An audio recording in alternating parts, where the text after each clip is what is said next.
Les familles qui ont des dessous un peu compliqués là, on va parler de vous aujourd'hui.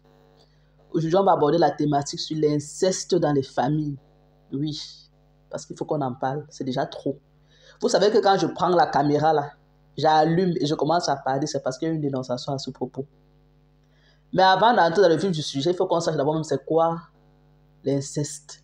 L'inceste, c'est lorsqu'il y a des rapports forcés ou pas, rapports sexuels bien sûr. J'évite de dire le mot parce que je ne sais pas si on va me censurer. Bon voilà, c'est lorsqu'il y a des rapports intimes entre deux personnes du même sang. Quand je dis deux personnes du même sang, c'est pas obligé que ce soit le sang direct. Ça peut être cousin, cousine, parents, frères et sœurs. Bref, lorsqu'il y a ton sang à l'intérieur, là, on appelle ça l'inceste. Ça, c'est en français tellement facile pour que chacun puisse comprendre, n'est-ce pas? Bon, voilà, je fais cette dénonciation. Pourquoi? Il y a une petite qui a eu ces rapports-là, quoi, avec son cousin. Et on se rend compte que c'est une affaire qui se vit dans la famille depuis longtemps et c'est générationnel. C'est-à-dire, le cousin aussi a été conçu toujours par inceste. Et la sœur du cousin aussi a conçu par inceste. Donc, vous voyez un peu ce que je veux dire. Donc, c'est une famille qui n'ont pas, je vais dire, qui n'ont pas froid aux yeux. Et je ne sais pas si on les a pas inculqués, c'est que le lien de sang ou bien, bon, vous savez, il y a des familles, hein, famille et famille, c'est un peu compliqué. Ce qui fait qu'eux, ils se permettent d'entrer chez n'importe qui. Vous voyez, vous envoyez les enfants en vacances, ils arrivent là-bas et puis ils couchent entre eux et tout. Donc, lorsque le scandale éclate, la maman qui a accueilli le cousin en question, bon, l'histoire, en fait, c'est quoi? Le cousin de la fille, je crois que pour donner des noms, il faut que ce soit plus facile. Vous savez que j'aime trop Nathalie, non? Donc, on va appeler la fille qui se plaint Nathalie. Et son cousin, on va l'appeler Serge. Bon, voilà, Serge va en congé chez Nathalie. Serge et Nathalie sont des cousins, cousines, dont le papa de Nathalie, c'est-à-dire la maman de Nathalie, est la sœur de la maman de Serge. Donc, c'est deux sœurs, en fait, qui sont en train de s'envoyer des enfants comme ça. Donc, Serge va en congé chez les Nathalie. Et il arrive là-bas, il a des rapports sexuels avec Nathalie, quoi. Maintenant, l'affaire éclate. Pourquoi? Parce que Nathalie est enceinte. Et lorsqu'on demande qui est le père, elle pointe le cousin. Scandale. Les parents sont culpabilisés parce que la maman de Nathalie, elle n'a pas vu ça venir. Mais la maman de Serge, elle connaît son fils. Et il y a eu ce genre de plainte qu'elle a camouflé, quoi. Elle a étouffé l'affaire.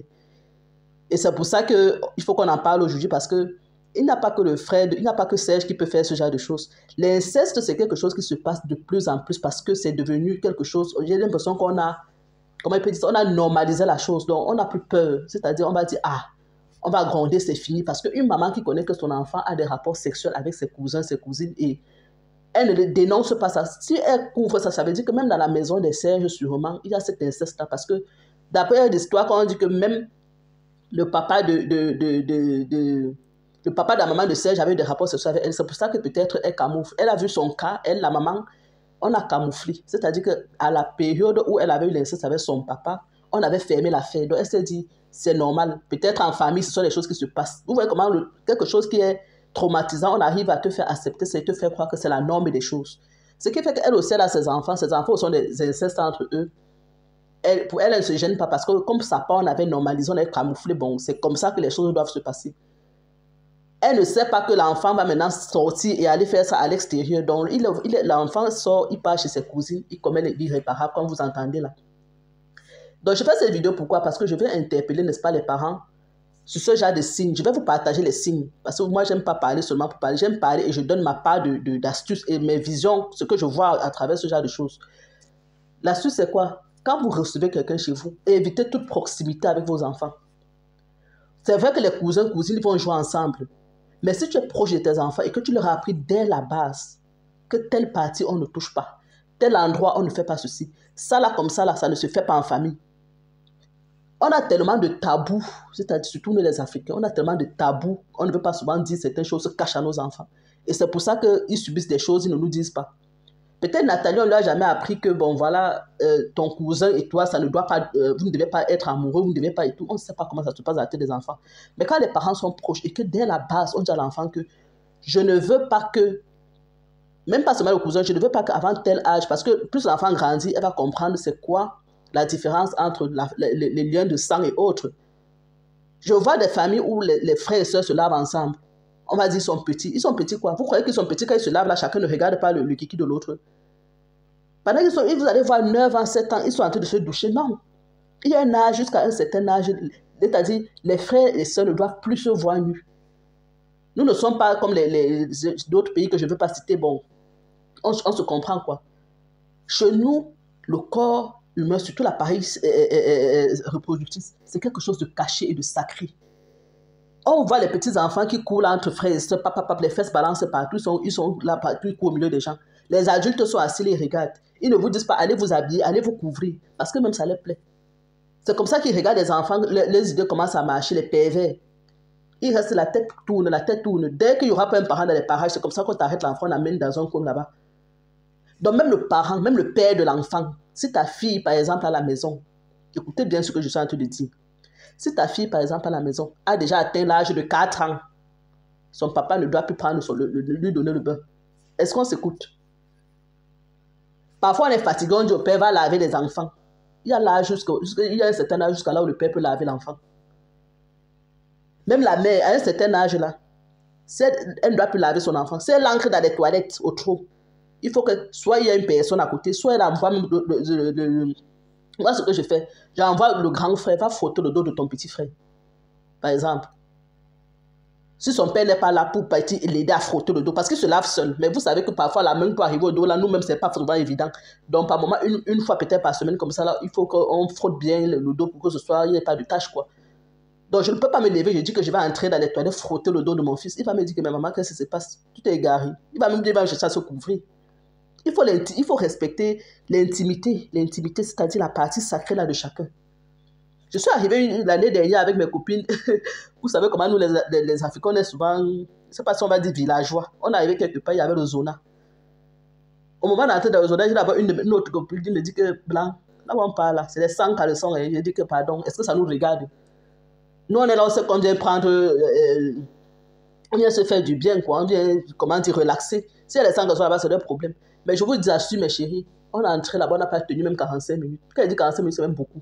À moins de 20 minutes, on est tous sortis parce qu'on était mal à l'aise. On était debout, on voyait les quelqu'un qui basculent de partout. Mais on s'est dit, ça, c'est quoi en fait? Et le pire, c'est qu'il y avait les enfants parmi. Donc, c'est les gens qui viennent comme ça en famille. Vous voyez une famille qui arrive, ils se mettent totalement nus dans un centre. Les enfants sont parmi, les adultes sont parmi. Vous pensez qu'à la maison, ça se passe comment? Quand vous voyez comme ça, là. Ça veut dire qu'à la maison, ta fille rentre de l'école, peut-être, elle trouve papa assis au salon tout nu. Ou bien maman assise là, toute nue. Dans ce genre de famille, vous croyez qu'il n'y aura pas l'affaire là plus tard? L'inceste va arriver. Un jour ou l'autre, ça va arriver. Si ce n'est pas un matin, ça sera un soir, comme on dit souvent. Donc, soyez vigilants. Même vos frères que vous avez créés dans vos maisons, ils viennent nous porter des enfants, ils posent sur leurs pieds, tchac. Cache-toi, tu vas voir. Le mouvement là va devenir autre chose. Ça ne sera plus seulement l'enfant qu'on a porté sur les pieds. Demandez à vos enfants de se reculer. Par moment, l'enfant, c'est le bébé. Si l'enfant n'est pas un bébé, si l'enfant peut s'asseoir seul, qu'il prenne sa chaise, il ou elle prenne sa chaise à côté et s'assoit. On ne s'assoit pas sur les pieds des gens. Même si c'est les pieds de tes parents, à un certain âge, tu t'assois à côté.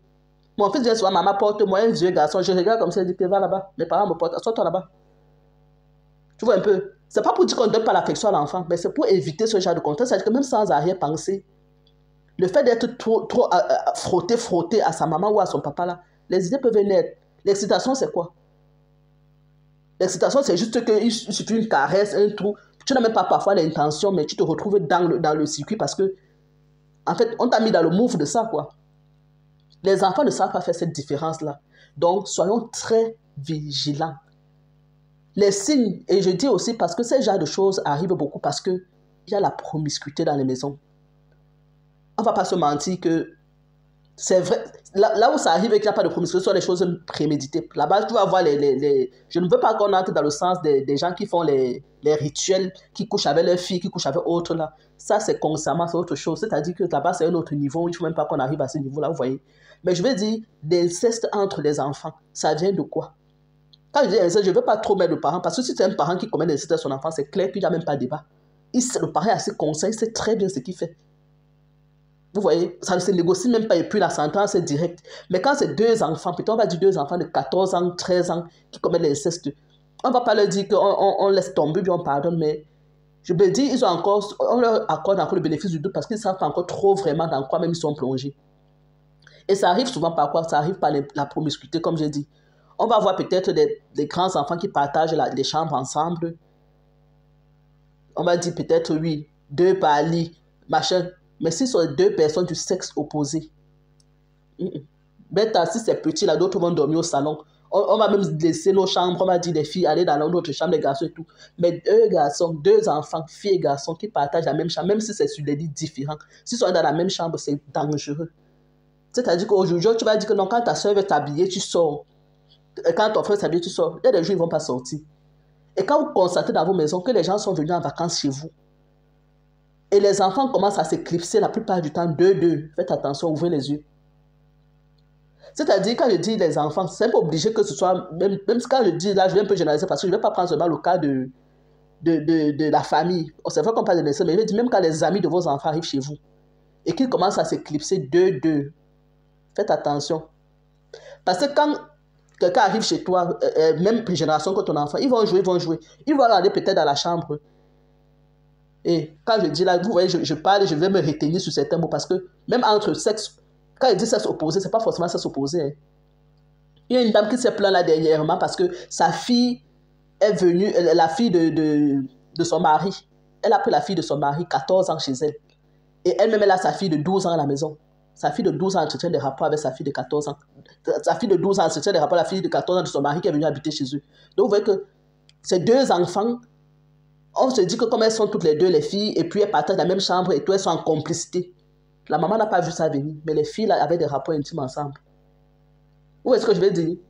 Donc quand vous voyez que vos enfants s'éclipsent, c'est déjà trop. Et vous sonnez la clochette d'alarme. Et parlons beaucoup avec eux, rapprochons-nous d'eux. C'est-à-dire qu'il ne doit pas avoir de tabou, il ne doit pas avoir de pourquoi maman, pourquoi, que tu vas grandir, tu vas comprendre. On nous a servi, tu vas grandir, tu vas comprendre. Aujourd'hui, on ne sait pas si on a compris.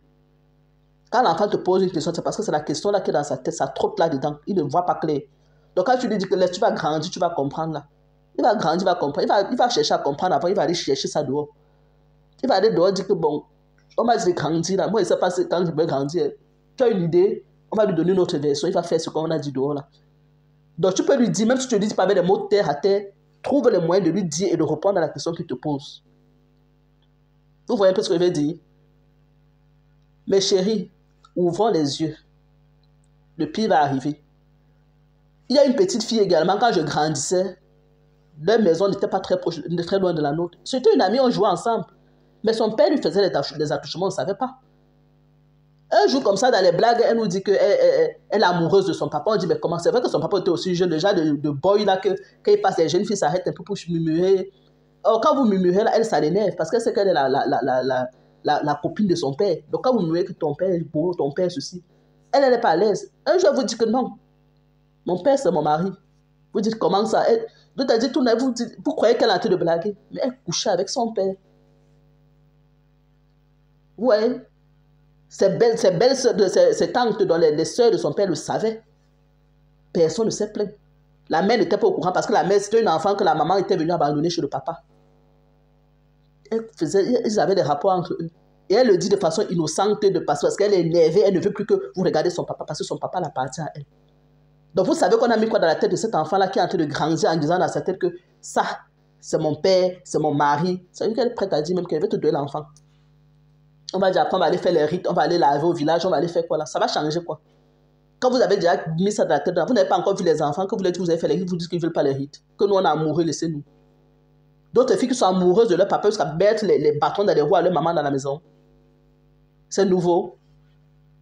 Il faut qu'on stoppe certaines choses. Si ta fille passe se laver, elle n'a pas le droit de sortir des toilettes. Ni pour dire que je cours vite. Le temps que tu cours là, c'est 1 seconde, ton frère t'a regardé, on ne sait pas ce qui peut se passer. Le temps que tu cours vite, là même le papa peut lancer l'œil comme ça, là, on ne sait pas ce qui se passe. Les mamans aussi, elles peuvent rester comme ça, là, pendant qu'elle dit qu'elle va aller frotter le dos de son enfant, là, elle est en train de regarder le sexe de l'enfant, ça grandit, elle commence à comparer pour son mari. Il y a un âge pour chaque chose. Je dis bien, dès qu'un enfant atteint 4 ans, 4 ans même, c'est même peut-être beaucoup. Il n'a plus le sexe, il n'a pas un parent opposé qui va aller prendre la douche avec l'enfant. Non.